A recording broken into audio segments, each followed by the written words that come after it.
건강한 교회들의 특징들을 조사한 기사를 최근에 읽은 적이 있습니다.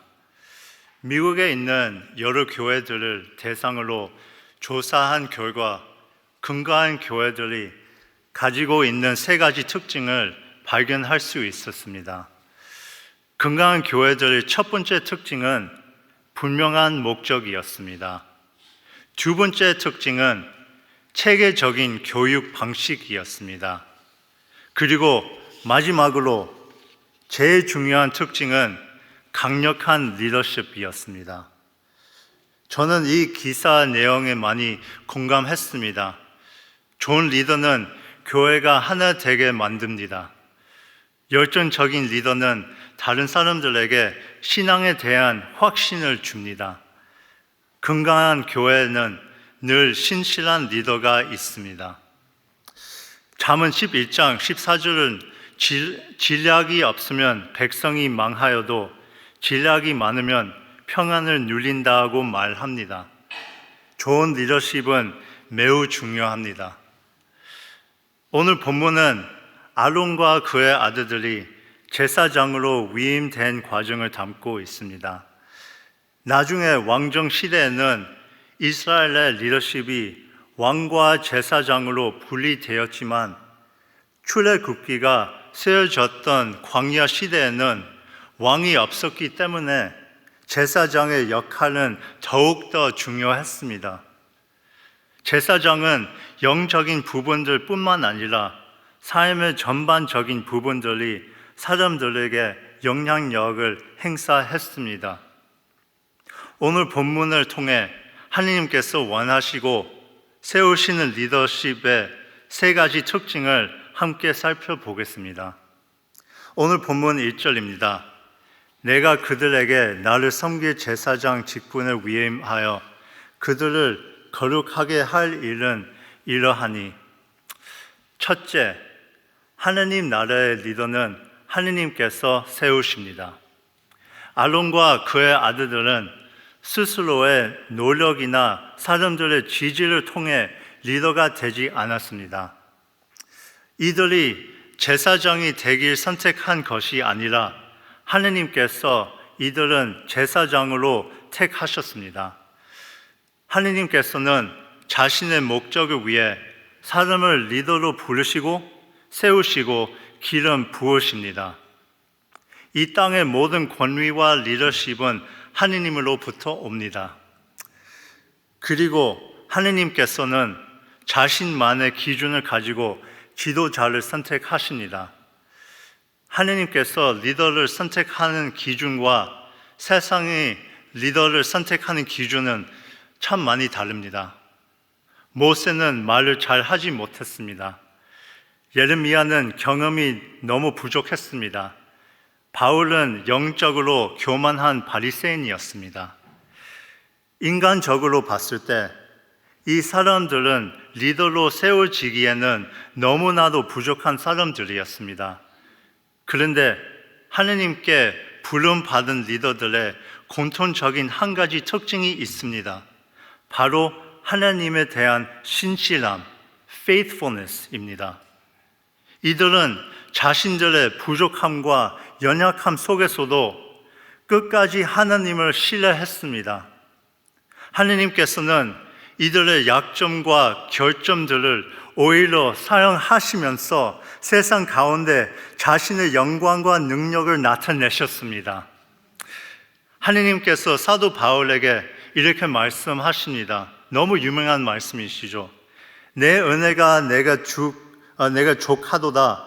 이는 내 능력이 약한 데서 온전하여짐이라. My grace is sufficient for you, for my power is made perfect in your weakness. 제가 한국에 갔을 때 저 부모님과 함께 빌리 김 목사님, 장환 목사님을 만날 기회가 있었습니다. 얼마 전 저희 교회에서 설교도 하셨지만 김장환 목사님과 직접 만나서 이야기를 나눈 것은 이번에 처음이었습니다. 극동 방송 건물에 목사님이 처음 들어오셨을 때 그 장면이 아직도 기억이 남습니다. 정장을 입은 네 사람이 목사님이 보필을 하며 들어왔는데 목사님이 방에 들어오는 순간 모두가 자리에 벌떡 일어나서 인사를 했습니다. 모두가 목사님을 존경하고 있음을 볼 수 있었습니다. 그런데 솔직히 사실 제 눈에는 목사님이 그냥 평범한 할아버지 같아 보였습니다. 청바지, 스웨터를 입고 계시는데 키는 4피 정도 보였습니다. 아마 길거리에서 목사님을 다시 만났으면 알아보지도 못했을 것입니다.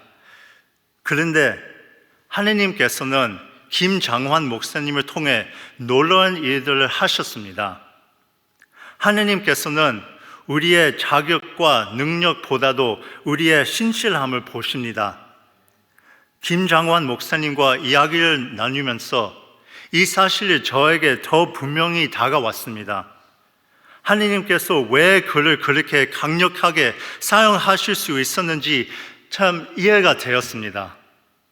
그리고 하느님께서 그 목사님 믿음 때문에 그를 선택하셨던 것이 분명했습니다. 본문 4절입니다. 너는 아론과 그의 아들들을 회막 문으로 데려다가 물로 씻기고, 두 번째 특징은 하느님 나라의 리더는 하느님 앞에 정결해야 합니다. 아론과 그의 아들들은 제사장으로 봉사하기 전에 먼저 물로 씻김을 받아야 했습니다. 이것은 그들이 하느님 앞에 정결해 줘야 한다는 것은 상징하는 것이었습니다. 정결이란 하느님께 나아가는데 우리를 가로막는 모든 것을 제거했다는 뜻입니다. 하느님 앞에 정결하게 나가기 위해서는 먼저 우리 안에 있는 죄를 볼 수 있어야 합니다. 리더에게 중요한 기술 중 하나가 바로 자기 성찰의 기술입니다. 다른 사람의 결점을 찾는 것은 쉽지만 자신의 결점을 찾는 것은 어렵습니다. 그런데 경건한 리더는 다른 사람의 죄를 보기 전에 자신의 죄를 볼 수 있어야 합니다. 하느님께서 아론과 그의 아들들을 일을 맡기기 전에 먼저 자신들의 죄를 돌아보며 회개하게 하셨습니다. 그들의 첫 번째 명령은 이 사람 상담해라 그거 아니고 설교해라 그거 아니었습니다. 죄를 멀리하고 하느님께 삶을 맞추는 것이 이들이 해야 했던 첫 번째 일이었습니다. 하느님께서는 다양한 방법으로 우리를 정결케 하십니다. 성경을 보면 하느님께서는 특히 시련을 허락하심으로 사람을 정결케 하십니다. 시련은 우리로 하여금 하느님께 더 가까이 나가게 할 뿐만 아니라 우리가 하느님의 뜻에 더 합당하게 사용될 수 있도록 우리를 성화시켜 줍니다. 지금 내가 겪고 있는 시련은 내일을 위해 나를 준비시키시는 하느님의 손길일 수도 있습니다. 그러니 오늘 하루도 환련 중에 소망을 가지고 사는 저와 여러분 되시길 간절히 소망합니다. 마지막으로 17절부터 18절 함께 읽겠습니다.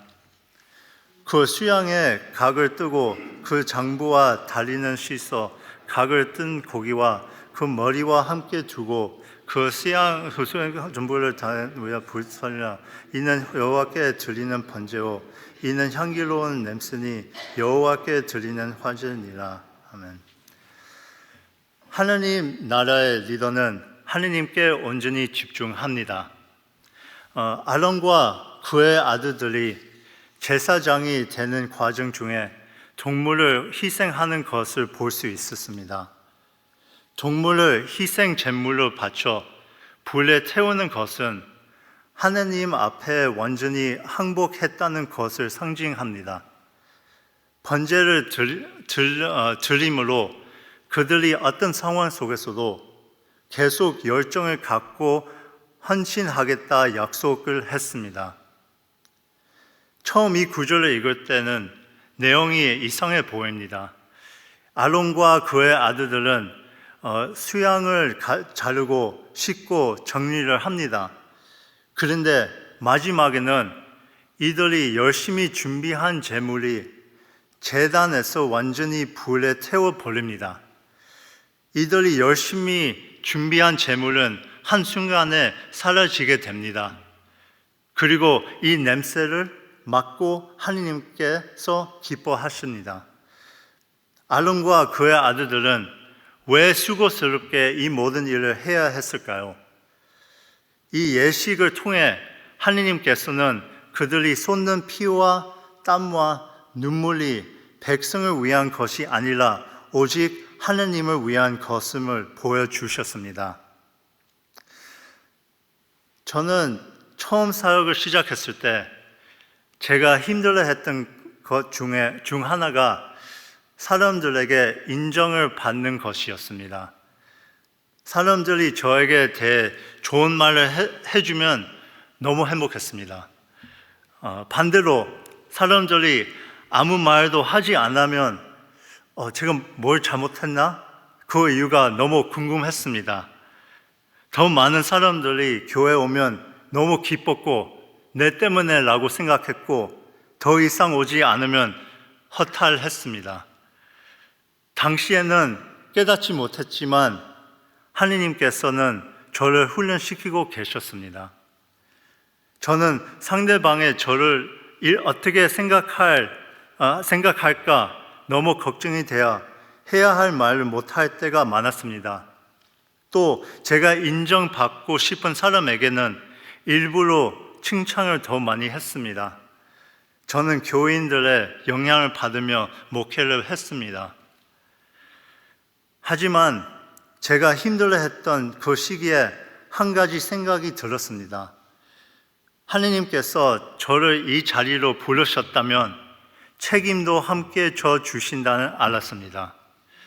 그때 제가 기쁘게 해드려야 할 사람은 오직 하느님뿐이라는 것을 깨달았습니다.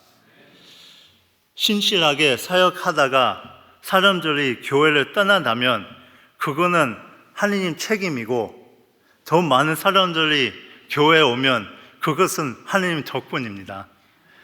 교회가 잘 된다고 교만할 필요가 없었습니다. 반대로 사역이 잘 안 되면 불안할 필요가 없었습니다. 저는 사람들의 시선으로부터 자유로워졌습니다. 그 당시에는 몰랐지만 하느님은 제가 리더가 될 수 있도록 준비시키고 계셨습니다. 오늘 본문을 3가지 방법으로 적용해 보기를 원합니다. 첫째, 우리 안에 죄를 인정하고 회개할 수 있기를 원합니다. 하느님께서 아론과 그의 아들들에게 먼저 자신을 깨끗하게 하려고 말씀하신 것처럼 우리도 다른 일을 하기 전에 우리의 죄를 먼저 돌아보고 하느님 앞에 정결하게 나가야 합니다. 둘째, 하느님께서 우리를 지금의 자리로 부르셨다는 확신을 가지시기 바랍니다. 오늘 성령 하느님께서는 우리 안에 살아 계셔서 우리의 필요한 지혜와 능력을 공급해 주십니다. 우리를 옳은 길로, 바른 길로 인도해 주십니다.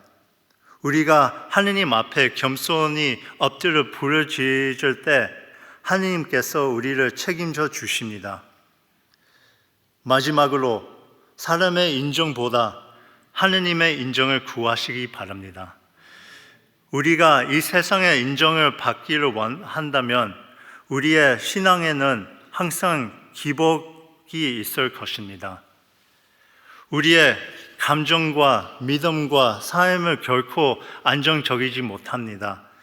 그러나 오직 하느님의 인정만을 구한다면 우리는 평안을 얻게 될 것입니다. 저는 우리 교회가 좋은 리더들로 가득 찬 곳이 되기를 바랍니다. 강하고 자신감 있고 열정적인 리더들, 정말 주님을 뜨겁게 사랑하는 리더들, 이런 리더들이 다 되실 수 있기를 간절히 축원합니다.